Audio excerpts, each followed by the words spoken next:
একটি শান্ত শহরের রাত। 34 বছর বয়সী আইটি পেশাযুক্ত একটি ছেলেকে তার অ্যাপার্টমেন্টে মৃত অবস্থায় পাওয়া যায়। তার পাশে পাওয়া যায় 24 পাতার সুইসাইডাল নোট এবং সদ্য রেকর্ড করা একটি ভিডিও। তার সাথে রয়ে যায় অনেক অপ্রত্যাশিত উত্তরবিহীন প্রশ্নের ঝড়।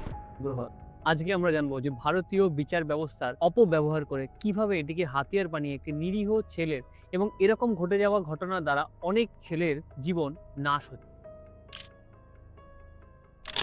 দেশের কাছে কি ছিল না, একটি ভীষণ উজ্জ্বল ভবিষ্যৎ। যতদূর সম্পর্কে জানা গেছে ডেটা সায়েন্টিস্ট ছিলেন এবং তার খুব সুখী পরিবার।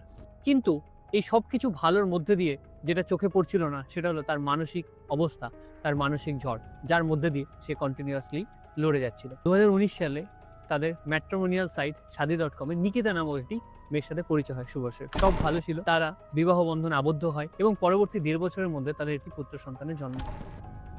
তো 2020 সাল আমরা জানি যে কোভিড-19 জন্য কতটা ভয়াবহ ছিল, মানুষ ক্ষয়ক্ষতি হয় এবং অনেকেই এর প্রকোপে পড়ে। সেরকম ভাবে অতুলের জীবনেও কিন্তু একটি ঝড় বয়ে এনেছিল এই কোভিড-19। লকডাউনে আমাদের সব কাজকর্ম যেমন পুরো বন্ধ হয়ে গেছিল। যারা আইটি প্রফেশন তারা জানো যে বাড়ি থেকে ওয়ার্ক ফ্রম হোম কিন্তু চলছিল। নিকিতাও যে কাজটা করতো সেটা তার চলে গেছিল। তো সে সারাদিনই বাড়িতে থাকে এবং এখান থেকেই শুরু হয় তার কথোপকথন তার পরিবারের সাথে, অর্থাৎ নিকিতার মায়ের সাথে, নিকিতার ভাইয়ের সাথে এবং বাকি আত্মীয়দের সাথে কথাবার্তা শুরু হয়। মায়ের সাথে ঘনিষ্ঠতা বাড়ে। মাও একটা সময় আসে সুভাষের বাড়িতে এবং যেমন করে পেট্রোলের শুধুমাত্র আগুনের বাকি থাকে, একটা ফুলকিরেই পুরো ব্লাস্ট হতে পারে, তেমন ঘটনাই ঘটেছিল এই দুজনের মিলনে, অর্থাৎ অতুলের শাশুড়ি এবং তার বউ। তো হঠাৎ করে অশান্তি বাড়ে এবং অশান্তির ফলে নিকিতা চলে যায় বাড়ি থেকে। তার জন্য কিন্তু অতুল ব্যবস্থা করেছিল যাতে কিনা এই কোভিড টাইমে সেফটি বজায় থাকে। একটি ক্যাব বুক করে দিয়েছিল তার ছেলে, বউ এবং শাশুড়ির জন্য।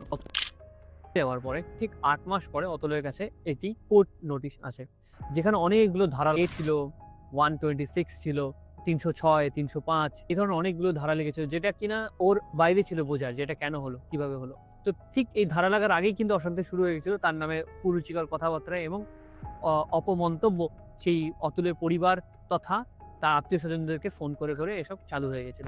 ইন বিটুইন টাকার দাবি চলে আসতে থাকে প্রচুর পরিমাণে, মানে ভীষণভাবে টাকার দাবি করে তার শ্বশুরবাড়ির পক্ষ থেকে। তো সেই টাকা প্রথম দিকে কিন্তু অতুল দিয়েছিল 20 লাখ টাকা মতন এবং তারপরে সে টাকাগুলো ফেরত চায়।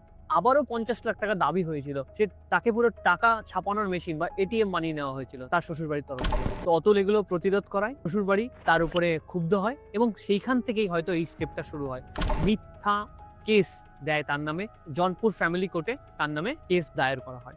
এভাবেই ধীরে ধীরে অতুলকে মানসিক অশান্তি গ্রাস করতে থাকে। সমস্যাটা কি, সে আইটি প্রফেশনাল, ফলে তার সারা বছরের ছুটি 23টি, 40 বার অন্তত কোর্টে যেতে হয়েছে। তো কোর্টে গিয়ে যে প্রত্যেকবার কাজ হয় তা নয়, তার যেতে জনপুর মানে উত্তরপ্রদেশের একটি কোর্ট, ব্যাঙ্গালোর থেকে যেতে আসতে সব মিলিয়ে তার 2 দিন লেগে যেত।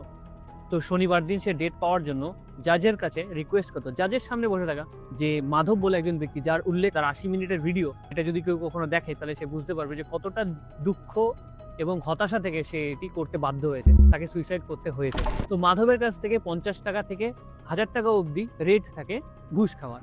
তো সেখানে তাকে প্রায় ঘুষ দিত এবং সে বসতো ঠিক জাজের পাশে, রীতা কৌশিক জাজ ও ঘুষখোর।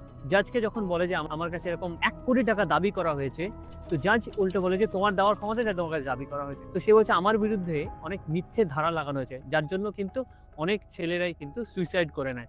এটা শুনে তার স্ত্রী বলছে যে ঠিক আছে তুমিও করে নাও। এটা শোনার পরে জাজ কিন্তু হাসছে, জাজ কোনো রকম প্রতিবাদ করছে না। পুলিশের পরে কোর্ট সবচেয়ে বেশি ন্যায় বিচার দিয়ে থাকে। তো যেখানকার বিচারকই ঘুষখোর, সেখান থেকে আমরা কি ন্যায় বিচার করতে পারি? প্রথমে 1 কোটি টাকা যখন দাবি করা হয়, সেই সময় জাজ নিজে এসে বলে যে আমাকে 5 লাখ টাকা দাও, তাহলে কেসটা সেটেল করে দেবো। সেটা করতে সে কিন্তু রাজি হয়নি, কারণ সে মনে করেছিল প্রথম দিকে যে আমরা শিক্ষিত লোক, পড়াশোনা জানা, বিচার ব্যবস্থার উপর আস্থা রয়েছে, নিশ্চয়ই লড়লে পারে এর কোনো সুবিচার হবে। সেটা অতুল পরে ভিডিওতে প্রকাশ করে যে আমি একদমই ভুল ছিলাম, তারা সঠিক ছিল, যে মেয়েরা যেটা বলে সেটাই হয়, ছেলেদের কোনো রকম কোনো কথা অন্তত না সমাজ না আইন কেউ শুনেছে আজ পর্যন্ত। ভরণ পোষণের জন্য ছেলের তাকে 40,000 টাকা দিতে হতো 2 বছরের একটি শিশুর জন্য। তো 2 বছরের ছেলে কোন হিসেবে 40,000 টাকা লাগে তার কোনো রকম কোনো স্লিপ বা প্রমাণপত্র কিন্তু কোর্ট দাবি করেনি। অতুলের বক্তব্য এটাই এবং এটা সত্যি যে সে যদি 80,000 টাকা দিতে পারে তাহলে কোর্ট মনে করবে সে ভবিষ্যতে 1 লাখ টাকাও দিতে পারে।